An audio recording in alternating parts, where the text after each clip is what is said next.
So the purpose of this video is to investigate whether or not we can put radio control in a Lionel post-war style engine. We'll see what happens.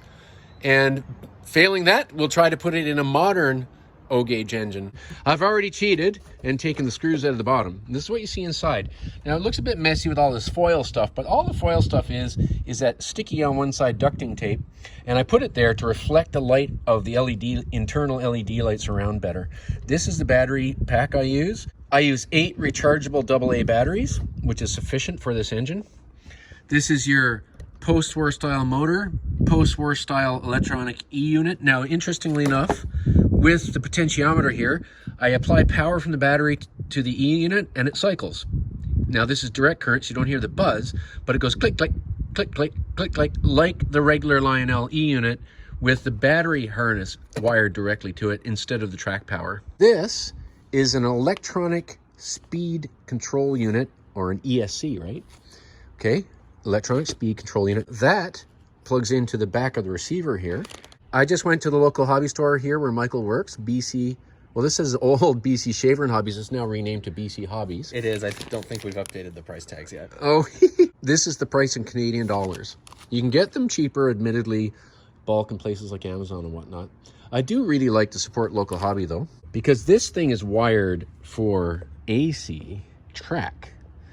And although it will run on DC through this, but we now need to make sure we hook up the electronic speed control unit to it so we don't blow the electronic speed control unit and possibly the receiver. So this is our puzzled looks. So what do you think of all the proceedings, eh, doggy?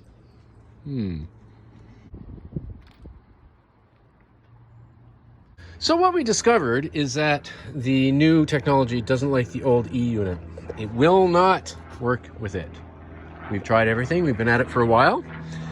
So this will answer the questions of people out there that have been wondering whether their old Lionel can, with the old mechanical E-unit here, can actually be radio controlled, and I would say not easily.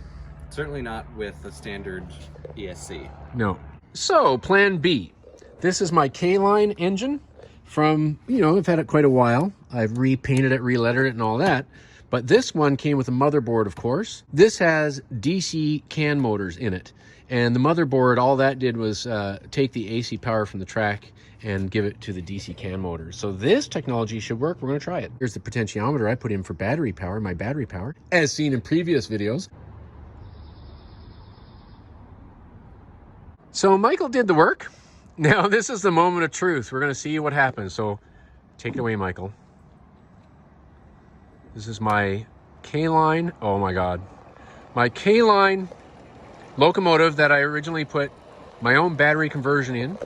I put the potentiometer there to operate it by hand, which now we've taken out. I can fill that hole again. And look at that. Full RC, outdoors, perfect. So it turns out that RCing a modern engine like this is easy. What we tried to do with the Lionel, with the mechanical E-unit, was use an aircraft speed control, because the aircraft prop only goes in the one direction. And that the idea was to put the power up and down to cycle the E-unit, which turns out didn't work. With an engine like this, you need an electronic speed control unit for, say, a radio controlled car, so you can go in reverse and forward as well. But all you do is, correct me if I'm wrong, Michael, you got the batteries, and from the batteries you go to an on-off switch. Yeah. And from the on-off switch to the electronic speed control unit. Correct. From the electronic speed control unit you go to the motors. Correct. And it's all that simple. And of course separately the receiver for the transmitter plugs directly into the electronic speed control unit. Yes. The electronic speed control will provide a regulated 5-volt power to the receiver.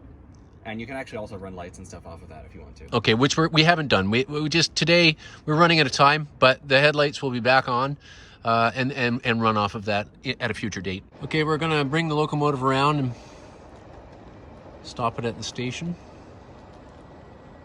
Our little mixed train.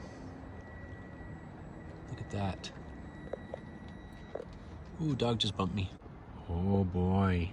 All right, well this is an exciting moment for me. Having what's normally a toy train on 3-rail track, really tight curves, here outdoors.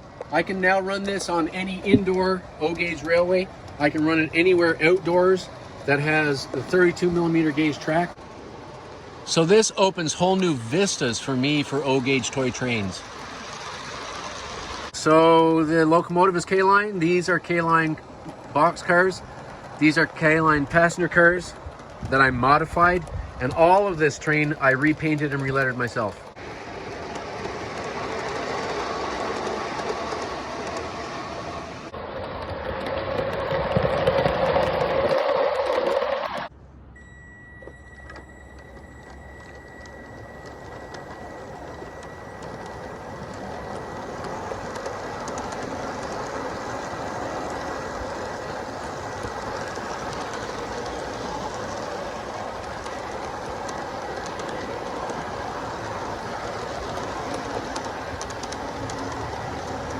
So the train's going to come in, of course, and drop off some mail, drop off some people, and pick up some people.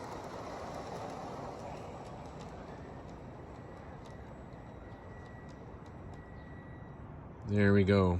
Well, the Canada Post guy is happy. Off we go. That was a bit of a fast start. So the old Lionel RDC goes back to the potentiometer. It will cycle the E unit, and off it goes.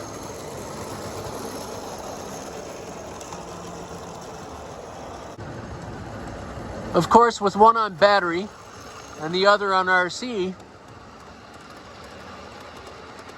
can have a bit of fun. Hey, what's this guy doing in my block? Didn't he see the red signal? So, I still have my battery-powered RDCs that operate by hand.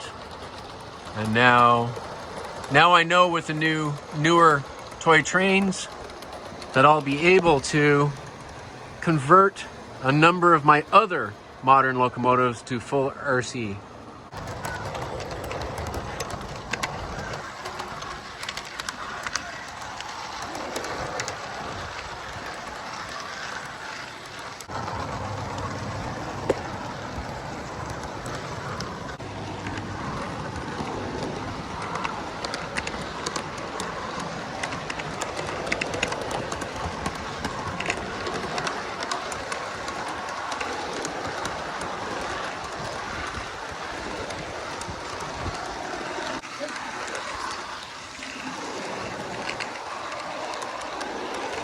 If you like this video, please subscribe, but also share this video so we can help support and grow our hobby.